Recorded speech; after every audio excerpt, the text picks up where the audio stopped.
Jalen, welcome back. 90 minutes. Thank It's you. been a long time coming. I have to imagine. How do you feel out there today?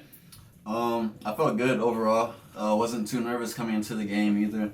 Um, Compared to last game, I had a lot of confidence going in, knowing I was going to get the start. But during the game too, I just felt good physically and mentally. And what do you make of this team in the defense? Obviously, the team has been allowing a lot of goals, a lot of it on set pieces. So to not give up any set pieces goal, Greg was pretty ecstatic about that. It sounded like from when he talked to us. But what did you see from watching this defense, and what are your takeaways from the defense now that you've played a full 90 minutes there? Well, in my personal opinion, I think we've been solid all season. There's just been little minor flaws that we've had to improve, but I think it's a very good bounce back from taking a loss last game and then getting a shutout away at a tough place to play. We hold ourselves to a high standard as a team, so getting one loss means that the next one we have to get a result, and I think we took a lot of pride in our defensive play today. Not just the back line, but the entire team as a whole. We stuck together as a unit. Everybody dropped back when necessary and worked behind the ball and off the ball. So I'd say today was a solid performance defensively. Greg talked a little bit about the field out there, called it sort of soft and spongy, and said that it sucked the life out of probably both teams there. What did you make of the field?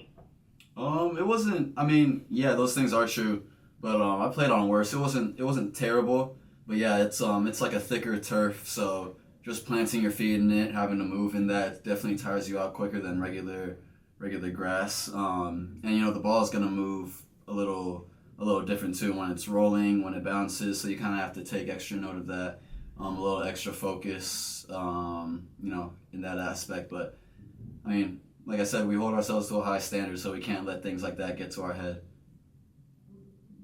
Awesome. Thanks. Travel safe. Yeah, thank you. Uh, Go ahead, Rob, I believe. Hey, Jalen, congratulations on the point. You obviously played with Maya last year, but what are you kind of taking from him and his performances as you step back into the lineup from him? What are you learning from him this year? A lot. I mean, during training, during the games, he talks to me a whole bunch. And it's like little things too. Like a lot of things I've learned, but keep needing mental note of, especially during the game, especially later in the game too. He's a guy you can rely on to still be mentally switched on, focused. If you don't know a spot you're supposed to be in on a set piece, he's gonna know. If you don't know where you need to be in a certain run of play or in a certain, when the team's in a certain position of the field, if we're pressing, if we're not pressing, Maya's gonna tell you where you need to be. So he's kind of like, he's definitely taking that captain role very seriously and with pride, and everybody on the team can see that and can learn from him every single day. And I mean, as a center back, I try to watch him as much as possible because ever since him coming to the club, I've seen the quality he holds on and off the ball, the professionalism he has off the field, how he carries himself. So it's a lot to learn, to be honest. Jalen, thanks so much. Congratulations. Thank you. Anything else? I'm gonna ask Justin Ruderman. I can't see if your hand is raised, but if not, we'll wrap up. Mike, Justin, no? No? All right. Thank you for your time, Jalen.